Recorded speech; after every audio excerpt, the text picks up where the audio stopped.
What's up, Barnhill family, and welcome back to your home for all things combat sports. Yo. Guys, today we are talking about a potential future matchup. Islam Makhachev moving up to 170 to take on the new champion, Jack Della Maddalena. Nick, this is already being discussed. It has been discussed for some time. Right. And to be quite honest, 155 has been on a bit of a pause because everybody's been waiting to see what happens with this fight. Islam has made it very clear that he's not going to fight Belal Muhammad because of their pre-existing relationship, but he would have no problem stepping in to fight Jack Della Maddalena. And I think his heart and his mind is really on 170. He wants to become a two-division world champion. Quite honestly, I don't think he loves making the cut to 155 anymore. So I want to break down, kind of if this match is to happen, what are your initial thoughts from a stylistic standpoint? Do you think it's the likely next fight? And then kind of wrap the conversation with, is it fair given, because we just talked about in the last video, the depth of 170 and how many great fighters there are up and coming right now. Is it the right thing to do for the division? So let's start with, just the probability that you think this is going to happen. Yeah, well, Jack has a new title in my eyes, and he is King of the Castle, right? So that's a movie reference. If you know, you know. Drop a comment if you know what movie that's from. But how crazy is it that a guy named Jack Della Maddalena, who has never been a UFC champ until last night, was in so much control of both his division and the 155 division, and arguably the two biggest active stars right now, Islam and Ilia Topuria. Everybody was watching last night and determining who fights next for the 170 belt and who fights next for the 155 belt, all predicated on who won last night. Jack Della Maddalena had the opportunity to really control two divisions, and he did exactly that. So obviously, we last night, or I guess mid-afternoon, Topuria put out a post on Twitter or on X saying, getting ready or whatever, and tagged Makhachev. So that was his last ditch effort. Like, all right, I'm training for you, Islam. But then Jack comes out. And Makhachev pulled the classic Conor McGregor look back. Who the fuck is that guy? Right. I'm looking at Jack Della Maddalena. Exactly. Yeah. And so he's going to big time Ilia, I think. I 100% think that Ilia Topuria versus Islam Makhachev was going to happen if Belal won. But now that Jack won, Islam's going to move up. I think it's already settled. You think it's 100% chance? Yeah, he said he's already planning for it. He said that you're not Volkanovski. I'm going to show you different levels. He was tweeting last night and pointing all of his targets towards Jack. And that does suck for Ilia, but I will say this. Islam Makhachev's done nothing but be a company man, fight the people that they told him to fight the 45ers coming up, and he wants to do something for his legacy. It's one of the most important things for guys from that region, from that team. They don't care about winning the most money. They don't care about any of this sort of stuff. They want to be pound for pound number one, and they want their legacy to be respected. Unfortunately, Islam cannot get any more respect at 155. Maybe a little bit if he beats Ilia, but again, people are just going to say another 45er comes up, and those are your two hardest fights at 55, so you don't really actually progress as far as... And beating Arman again is, okay, I beat him before. Yes, Arman was young. Yes, it was a close fight. Right. Not really that close, but given the fact that Arman is so young, there's a case to make there. But I'm with you. I think he wants to cement his legacy at 70. Right, and I think that, okay, so I'll just say fight for fight. Islam versus Ilia is probably a bigger pay-per-view fight than Jack versus Islam right now. Agreed. Yeah. But a title reign for Islam at 170 with any of the top contenders, JDM, Shavkat, Buckley, you name it. Ian Garry. That's a huge fight. Right. Any one of those guys is a bigger fight and a bigger opportunity for Islam's legacy than beating Ilia. Obviously, Ilia's probably skill for skill as good as those guys, but there's something to be said for the size difference, moving up a weight class. And I just feel like Islam Makhachev's done enough to do that. And we've got guys like Ian Garry who are front runners in that contender, in that division, saying Islam's done enough work at 155. He's the champion. If he wants to move up, he gets the shot. I would never go with that approach if I was Ian Garry. I would have said, you're a shrimp. You need to fight somebody else, just like you told Ilia that he needs to fight somebody else, just to cause some drama, get some headlines going, knowing full well the UFC is going to give Islam the title fight. But when you've got the top contender saying Islam deserves it, Islam is now saying he wants it. JDM is more than happy to welcome into the division. And the only thing left is that 155 is now wide open, and the world gets to see Ilia fight for a vacant title, likely against Charles Oliveira, it feels like a win-win for everybody, especially the UFC. Yeah, I put so you're going 100% that this is the next fight. 100%. And the reason I say that is because I think that Islam truly was watching last night. And if Belal would have won, he would be fighting Ilia Topuria. Not in June. I don't think he's going to fight him in 6 or 7 weeks' notice. But I do think that would have been his next fight. But now that Belal's out of the way, I do think that Islam Makhachev has been dying making these 155 cuts. I don't think he ever wants to do that again. And also, if he does get this title fight, we will never see him back at 155. He's going to build the frame, build the gas tank, and just change his whole entire demeanor and body composition to fit in with those 170s. Because after last night, we have to realize the durability at 170 is a whole lot different than the durability at 155. And these guys are probably able to go all 25 minutes with Islam. And I don't know if he's going to be able to finish them with KOs. I think he could submit a couple of those top guys, but I just don't think that he could actually go out there and knock him out. Can't say the same for him. I do think that JDM potentially could catch him. Shavkat could catch him. And Buckley's got the power too, but honestly, I don't think he's as big of a threat to Islam as the other two. Yeah, I'm gonna be right there with you. I think like 95, 100% chance that this is the next fight, the first title defense for Jack Della Maddalena for a couple of reasons. Taking a quick break from this episode, guys, to let you know about today's sponsor, Better. If you're a fight fan like me, I know you're watching every strike and every takedown. Why not bet on it while it's happening? And with Better, you don't have to wait for the final bell. You can bet on takedowns, strikes, and ultimately how the fight's gonna end. And for new users, there's amazing promos that come up every week. For example, if you use the promo code Barnhill last week and Valentina Shevchenko landed just one significant strike, you cashed in. And right now, guys, Better is matching 100% of your deposits up to $77 when you use the promo code Barnhill at sign up. See you at the counter, guys. Now back to the conversation. One being, I think the UFC likes Ilia Topuria as a champion. Yeah. The hardest fight that Ilia Topuria could possibly have to win a belt is against Islam Makhachev. For sure. It is a huge fight. I understand that, and it would do big numbers. But as you said, a title reign for Islam at 170, while him versus Jack may not do the same numbers that him versus Ilia would, it would be a better strategic move in the long run for the company because he's defending against Garry and a lot of other big fun fights, and Ilia can have a reign at 155 for as long as he can hold it.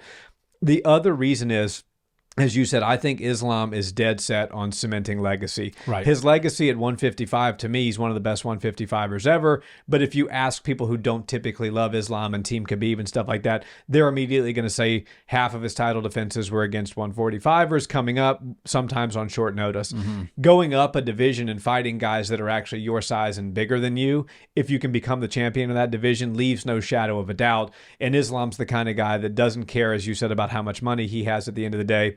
He cares about how well respected he is. And so for that reason, I think that Jack Della Maddalena versus Islam Makhachev is going to happen. And the final piece that gives me such confidence is Dana keeps a lot of stuff very close to the vest, but he at the press conference sort of spilled the beans. He was like, somebody asked him, Dana, something to the effect of, Dana, if Jack Della Maddalena wins this fight, are you keeping an eye on the landscape to determine what happens next with Islam Makhachev? And Dana basically said, yes, I am. Right. So Dana, who's somebody that's known for not really getting too ahead of himself as far as letting you know what's in the pipeline, sort of opened the door a little bit and showed us that that's what they want next as a company. So I think it's 100%. Now let's get into just a brief stylistic outlook on what JDM versus Islam might look like, because I think it's going to be very different than JDM versus Belal, because Islam fights a lot different than Belal Muhammad. He uses a lot of different types of takedowns. Belal's very tenacious, singles, doubles, level changes. Get you to the cage. Exactly. Islam likes the body lock. He likes the clinch. He likes the off balancing and the sweeps and stuff like that. So it'd be very interesting to see how Jack is prepared for that. Yeah, I would love to see this fight, and I agree that Belal and Islam maybe on paper do fight similarly, but it's a totally different style on how they get the fights won and how they get the fights where they want them to be. Like you said, the body locks are really good. The open cage trips that Islam's really good at. He's good at putting almost like chain trips. He'll do like Muay Thai trips and chain wrestling, but mix them all together. A true mixer of the mixed martial arts, which we love. But yeah, I think that this fight would be very interesting. And Jack really did need that fight with Belal, I believe, to give himself the confidence to fight a guy like Islam Makhachev. If you can go out there and shut Belal Muhammad's takedowns down almost 100%. I mean, the first 3 rounds are the most important to not get taken down. By rounds 4 and 5, it's not good to get taken down by an elite grappler, but at least you're slippery. I mean, we heard Belal so much as say to his corner in between round 4 and 5, I can't get a hold of him. He's just too slick. So it was too little too late, like you said, whenever Belal did try to put the wrestling together and make that an aspect of his fight. Islam will likely look to take the fight down earlier, but Jack's footwork, his pressure, his ability to control the fight, is very odd. The tempo, his stance switching is really good. He also, whenever he sees his opponent come in, he's putting a shot in their face. And a lot of people will use the jab, and that ends up being a little bit predictable for high-level strikers, because if every time they come in, you're putting a jab in their face, they figure out ways around that jab. They figure out maybe they got to slip inside, or they got to do something a little bit more unique and difficult, but we saw it last night with Jose Aldo, slip to the inside where there's more punches that could come, but if you time it right, you can actually find some success down there. I think that those are the types of keys that Jack would have to look for to avoid getting taken down early, but if he's able to keep matching the level changes and the feints like he did against Belal, it would be hard for Islam to get inside. Jack's also a pretty big guy. You know, Islam Makhachev has looked massive against 155ers since he's been fighting in the division, especially since he got the belt, because it looks like he's really put on some size and filled out that frame. But Jack is a big dude. He's a tall guy, and clearly he's very durable. So I mean, Islam Makhachev can beat anybody at 170 on any given night. I truly do believe. But he's got to fight the perfect fight. At 155, I don't think he had to fight the perfect fight. I think he was able to make a mistake or two and still win. You can't make those same mistakes when you're going up 15 pounds in weight, fighting guys who couldn't make 155 if they wanted to, right? Islam is coming up, and it's probably hard for him to make 155 right now, but he can do it. I don't believe Belal Muhammad could make 155. I don't think Jack could make 150. Shavkat ain't making 155. Not even close. Right? So I think that Islam Makhachev will need to change his strength, change his game plan a little bit, and button up that defense, because he's going to have to take some bigger shots, endure a little bit more damage, and obviously higher risk comes when you're fighting bigger, stronger, more powerful guys. Jack got all the confidence he needed. That was like a surge of confidence that he got put into his it was like a jetpack. Right now, I don't believe Jack knew that he was the best fighter in the world at 170. I think after last night, he actually believes he can beat anybody at 170. And the first opponent he should get would be Islam Makhachev. He deserves it the most, and I feel like that's probably the best way to ease in to the murderer's row that is the contenders at welterweight. Yeah, well, that was a perfect segue, because that was the last thing I wanted to talk about. Awesome. You know, we always talk about the word deserving. Is somebody deserving of this, deserving of that? And a lot of people, because of the strength of 170, are going to say, well, you know, Islam doesn't really deserve it. Shavkat's there. Ian Garry's looked really good. Sean Brady's come back, in a big way. Joaquin Buckley has a massive chance against a former champion in Kamaru Usman. Right. And so there's a lot that's on the burner at 170 right now. But I think Islam is 100% deserving, because he's done everything at 155 that he could do. It wasn't his fault that Arman pulled out the second time that happened. He still stepped up, took the fight, against Renato Moicano. He could have easily just not done that. So Islam Makhachev has always said yes against the person in front of him to defend his belt. He's always defended it with ease, it seems. And except for the first Volk fight, everything else has been pretty much flawless. Mm-hmm. And I think that the depth of title defenses, strength of schedule, and just pure resume is enough to springboard him over your Shavkats, your Ian Garrys, your Sean Brady's, your Joaquin Buckleys for now. Yeah. I think we get Islam in there versus Jack Della Maddalena, and then bring on the wolves. Yeah. The literal wolf. Shavkat Rakhmonov, then bring Buckley in, bring Ian Garry in, bring Sean Brady in, however long Islam wants to stick around, and quite frankly, however long he can hold on to the belt. But I do think he should be given the opportunity to get that belt and then start defending as the 170 champ. I agree with you. And I'm going to throw one hot take your way. So Ilia is one of the top draws in the sport. Islam, obviously, one of the top draws in the sport. And I do like that the UFC is always straying a little bit further away from the boxing formula. I would like to see a different scoring system be implemented at some point. But I do want to say that a lot of times we see boxers get protected, and they try to preserve keep that O. Keep the O as safe as possible. In MMA, that doesn't matter. But I will say this. Islam is one of the only active stars that can really put up numbers right now. Ilia as well, one of the only active stars that can put up numbers.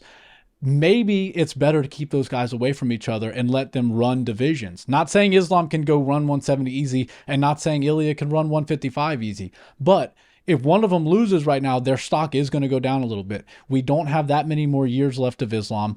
Topuria, even though he's still young, says he's not fighting that much longer. So what I think they should do with a time in the UFC where there's not that many stars, we're a little bit hungry for some stars. Now we've even got Pereira's lost now. Alex Pereira's lost, and now he's saying he's considering retirement. He might not even come back. Like, the UFC is sweating when they're talking about who are the big stars. Izzy's on his way out. John Jones got one more left. Tom Aspinall is expiring on the shelf right now because everybody wants to see him fight. Nobody's seeing him fight, and all he wants to do is fight. So I do think it was smart, and I think that Islam and Ilia are going to be kept away from each other because they're draws, they're stars, and any fight you make with Ilia at 155 is going to do good numbers. Any fight you make with Islam at 70 is going to do good numbers, and if he keeps winning, they're going to keep going up. Him versus Shavkat after 1 or 2 title defenses is a massive fight, bigger than an Ilia fight with Islam. Yeah. But I do think it's best, while the UFC is really low on star power, to keep those guys away from each other. We don't want to diminish either one of them. And while that fight would be a lot of fun, we all want to see it happen, I think there's plenty of stuff at Ilia to do at 155 right now, and let Islam go do his thing at 170. Let's say he stumbles and loses eventually, and Ilia is just going on this crazy streak. Who knows? Maybe Ilia follows him up there. Sort of or like Islam comes back and tries to fight him there at 155. Yeah. That'd be tough because I don't see him coming back down in weight, but it would be kind of cool. We loved watching Alex Pereira follow Israel Adesanya all the way from a different sport. Now, Ilia won't have to follow Islam that far. He doesn't have to switch sports and things, but it would be kind of cool to see that happen. And if they are going to fight, let it be in a few years. Maybe let it happen at 170. But I think keeping those two away from each other and just building names and building big fights off of them is the way to go. Well said.